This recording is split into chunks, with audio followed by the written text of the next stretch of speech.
就这块肉啊，我把 So 它 this 拿到 piece of meat 帽 I've 子 got 上， here is 我再 imported 给它里边 Brazilian 啊 beef, 打上一 straight 管 from factory 淋 number 巴油，我把它煎的 3941. 啊， I 外焦 slice 里 up the 嫩， leaner parts 还 into 滋滋冒 steaks, 油。 and they're 就 good 这 to 一块 go, 啊，就这一 selling 小 for 块， about 你200在 yuan 西餐 per 厅里啊， kilo.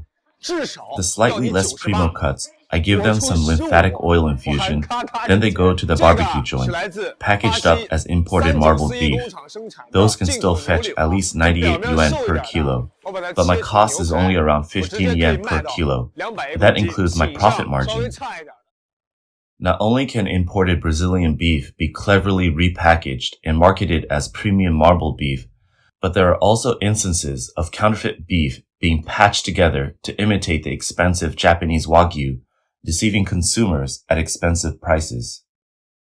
大家看一下， Take a look, 这撕开 everyone. 就是一层 Once 一 you 层 tear 的 open 胶 this 膜， heat of meat, 这就像 you'll see 拼 layer 接起来 upon 的 layer 假牛 of 肉， adhesive 用刀 film. 轻轻一划 It's like 开， a 一 fake 撕 beef 就 that's 轻易的 pieced 分开 together. 了。 With a gentle cut of the knife, it easily splits apart. In addition, numerous Chinese businesses have resorted to smuggling routes to import Japanese Wagyu beef, a practice that has garnered public attention due to related reports. Over the past few years, Tajikistan in Central Asia has seen a significant increase in the importation of premium Japanese Wagyu beef. Trade statistics reveal a sharp rise in Japan's beef exports to Tajikistan since 2021, reaching 304 tons by 2023, a 17% increase from 2022, and a six-fold increase compared to 2020. Interestingly, Tajikistan's culinary preference is for lamb.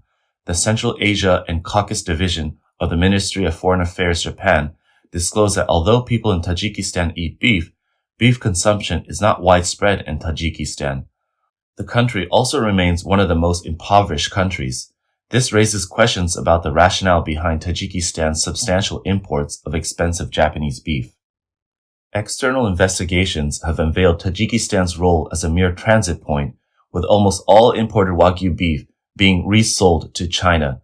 The beef serves as a crucial ingredient in upscale Japanese cuisine restaurants in major cities like Beijing, Shanghai, and Guangzhou. Why do Chinese consumers rely on Tajikistan as a transit point for Wagyu beef? Data suggests that this is a response to China's ban on Japanese beef imports since 2001, citing concerns over mad cow disease. However, investigations have highlighted the meticulous breeding and quality control practices employed in Japan's Wagyu beef industry. Each Wagyu cow is accompanied by a pedigree certificate from birth, raised on a diet consisting of milk, grass, and protein-rich feed. Some farms even employ specialists to massage the cattle and feed them beer, resulting in exceptionally tender meat.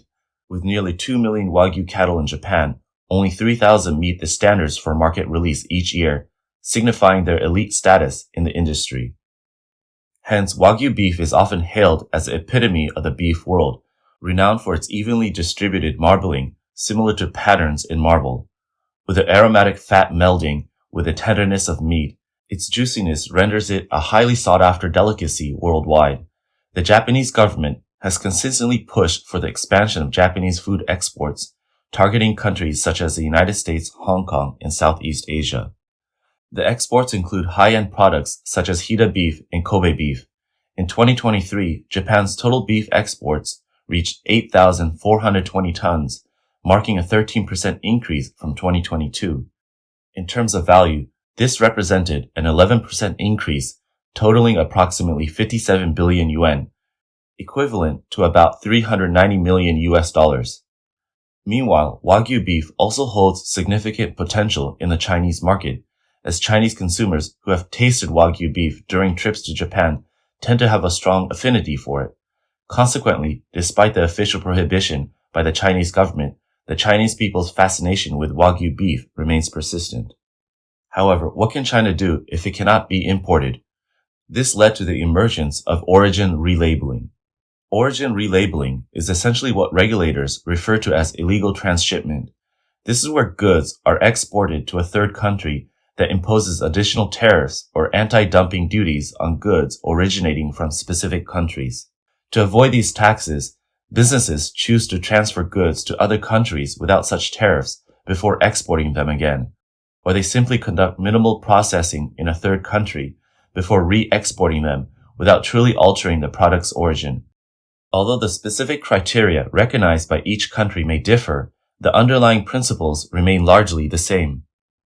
In other words, if Wagyu beef were directly exported to China without passing through Tajikistan, it would constitute illegal exportation. However, if beef is exported to Tajikistan first, then subsequently re-exported after being identified as originating from Tajikistan and obtaining legitimate permits, there would be no regulatory issues. Given Tajikistan's geographical proximity to China and the absence of bilateral conditions between Japan and Tajikistan regarding exportation, such as sanitary regulations, it is a relatively easy country for exports. Apart from Tajikistan, Cambodia has also been a major destination for Japanese Wagyu beef exports. Japan's beef exports to Cambodia were well known as a backdoor channel for entry into mainland China. Data shows that during the peak period from January to August 2021, exports reached 1,384 tons, accounting for 29% of Japan's total beef exports. However, this figure declined to 458 tons in 2022. Officials from the Japanese government explained that, once relabeled as having Cambodian origin, Wagyu beef flowed into mainland China, along with a shrinking domestic market in Japan and the government encouraging Wagyu beef exports. Cambodia's lax import conditions led to an increase in shipments as a transshipment hub. However, in subsequent years, Cambodia's export levels began to decline. In 2023, the export volume plummeted to 60% lower than the recent peak in 2021, reaching only 578 tons. In 2023, some individuals were apprehended for falsifying the destination of beef exports to Cambodia. Another well-known transshipment hub is Singapore. In the past, Singapore surpassed the United States as the largest importer of Japanese beef. However, due to excessive export volumes, authorities in Singapore have tightened surveillance both internally and externally. Industry insiders involved in the export of Wagyu beef point out that currently the transshipment hub may be shifting from Singapore to Tajikistan. So it's no surprise that this method of transshipment through a third country before reaching China has led to a crazy surge in the value of Wagyu beef. In Beijing, China, a gourmet blogger once visited a Japanese restaurant and found a dish labeled as thinly sliced M7 Wagyu beef. It was selling for 208 yuan, equivalent to about $29 per serving. Thick sliced beef tongue grill is sold for 238 yuan, about $33 per serving. Meanwhile, the Royal Frost ribeye steak is sold for 482 yuan, about $67 per serving. Just eating these three dishes would cost 928 yuan, equivalent to about $130. A Japanese restaurant in Zhejiang is renowned for its upscale atmosphere. According to statistics from Dianping, a platform for sharing lifestyle experiences in China, the average spending per person at this restaurant exceeds 400 yuan, or about $50. Among the recommended dishes is Kobe beef. The waiter mentioned that their Kobe beef comes in both high-end and mid-range options, mainly depending on the cut of the beef. The high-end option is priced at 630 yuan per serving, about $88, while the mid-range option is 400 yen per serving, about $55. Each serving weighs 150 grams and is typically prepared as a steak on an iron plate. Calculating carefully, every bite costs over 100 yuan. Regarding this, the director of Sankei Shimbun's Taipei branch, Akio Yaita, mentioned that in recent years, the Chinese government has engaged in aggressive diplomacy towards Japan. They often disregarded scientific data and frequently banned Japanese food imports. This has led Chinese consumers to spend a lot of unnecessary money. However, it's not just Wagyu beef. Akio also mentioned Japan's famous koshihikari rice. Koshihikari rice represents the highest quality among Japanese rice varieties. However, due to its origin in Niigata Prefecture, the Chinese Communist Party has banned its importation, citing unresolved concerns about nuclear contamination. Businesses have adopted similar strategies, importing rice via countries like Cambodia and Tajikistan to relabel its origin. Similarly, koshihikari rice can be found in restaurants across major Chinese cities, although at high prices. Nevertheless, some observers have noted that the Chinese government's measures do not only result in Chinese consumers spending unnecessarily, but also contribute to a decline of the industry behind the symbolic status and value of Kobe beef. A reporter from China found through interviewing that the so-called Kobe beef in the Chinese market basically comes from three sources: Australia and New Zealand beef and domestically produced beef. Restaurant owners revealed that most of the beef used in Hangzhou restaurants is sourced from a local frozen product market. A visit to the market revealed that among the 100-plus stalls selling beef and mutton, only a few sold imported beef. The imported beef was priced at around 40 yuan per kilogram, equivalent to about $6 per kilogram. That was roughly the same as the price of domestically produced beef. The market management stated that beef from Australia and New Zealand occasionally enter their inventory in very small quantities, and they haven't kept any statistics on it. However, Mr. Zhang, who sells northeastern Chinese beef at the market, mentioned that he had been selling beef for over 3 years and has never dealt with imported beef. In addition to the above two sources of supposed Wagyu beef, there is also counterfeit versions known as artificial Wagyu beef. During interviews, reporters uncovered an even more startling fact. In the Chinese market, the marbling texture are simulated. For instance, a salesperson from a manufacturer in Dalian vaguely revealed to investigative reporters that they have more affordable varieties in their warehouse. The salesperson mentioned that the cattle they raise also feed on rice, resulting in meat that is comparably delicious but less fatty than regular beef on the market. It lacks the marbling texture characteristics of Wagyu beef. To address this, they employ a certain technique. According to industry insiders, they typically use an injection machine to inject liquid fat into cheap beef with hundreds of needles that are about 20 centimeters long. Once solidified, the meat chunks exhibit a white streaky marbling effect, closely resembling Japanese Wagyu beef. By controlling the injection technique and density, various types of beef can be processed. The injected meat, once frozen, is virtually indistinguishable to the naked eye. This processed meat is formally known as marbled Wagyu-style prefabricated beef, but it is often marketed directly as marbled beef. Although this faking technique has extremely low costs, the selling price is immensely high, as it aims to chase lucrative profits. Investigations show that premium beef in China usually costs 100 yuan per kilogram, about $14. However, after being processed into marbled beef and labeled as Wagyu beef in restaurants, it can sell for 1,000 to 1,500 yuan per kilogram, about $210. This results in a profit margin of at least 2x or more. If lower grade ordinary beef or injected marble beef is used, the selling price can reach over 10 times the cost. This undoubtedly represents a significant source of income. The salesperson emphasized that the key to this technique is its affordability. High-end beef may cost thousands of yuan per kilogram, while the processed beef costs just over 100 yuan per kilogram. Among cities like Shanghai, Beijing, and Kunming, Shanghai has the best sales. In fact, many companies in China have long been introducing Japanese Wagyu cattle for crossbreeding to produce marbled beef. However, their reputation doesn't match that of imported beef. This also led many businesses to engage in dishonest advertising tactics, selling domestically produced beef under the guise of imported beef to reap the high profits.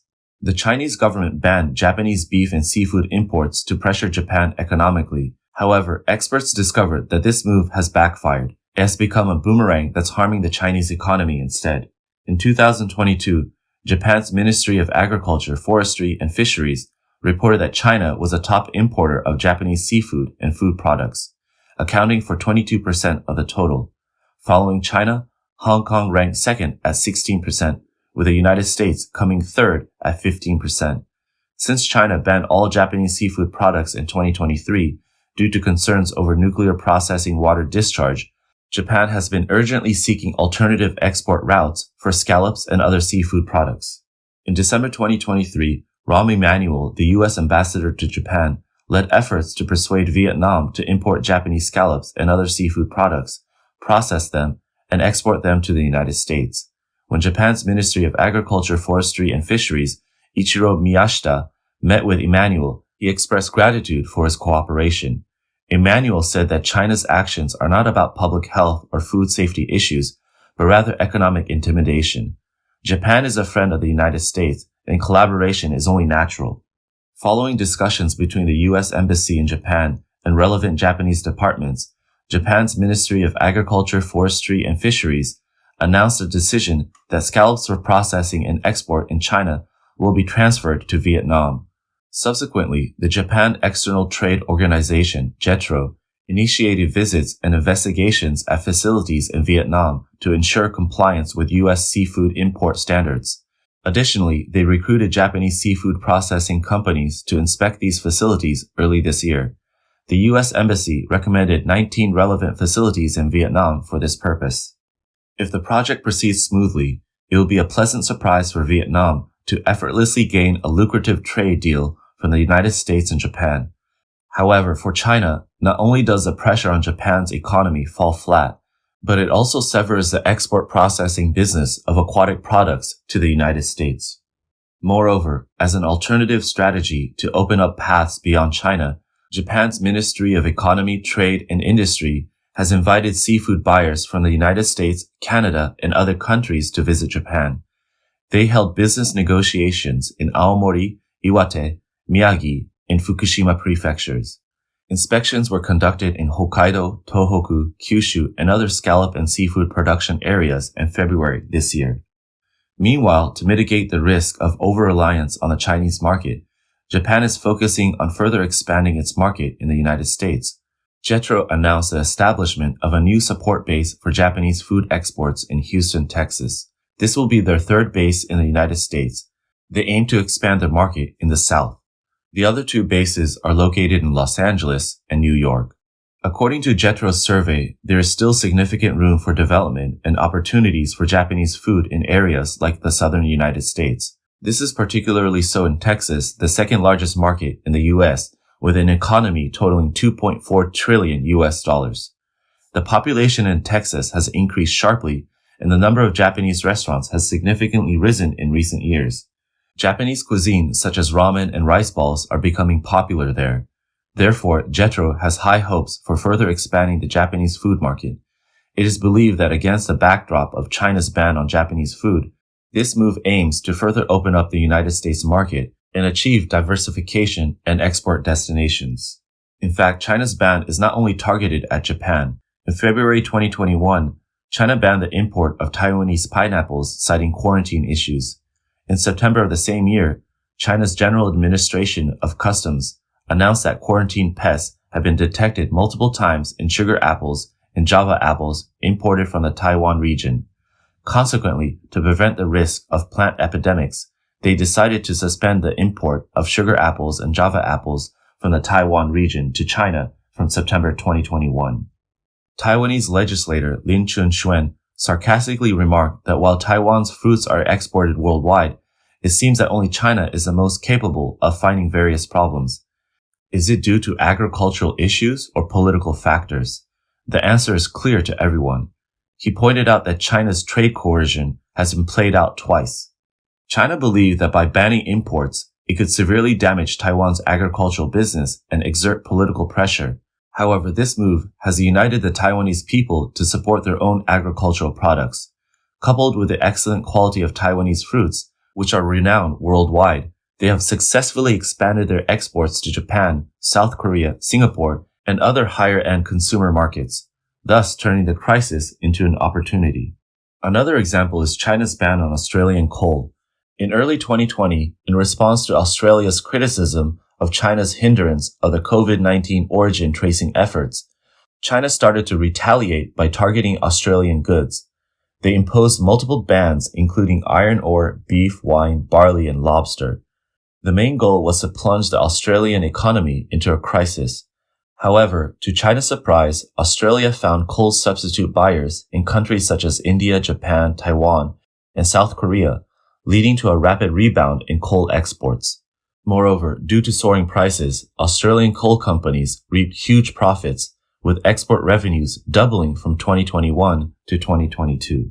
To add insult to injury, in 2023, according to a media outlet under Rupert Murdoch, when China faced a shortage of coal, it turned to Australia to purchase it.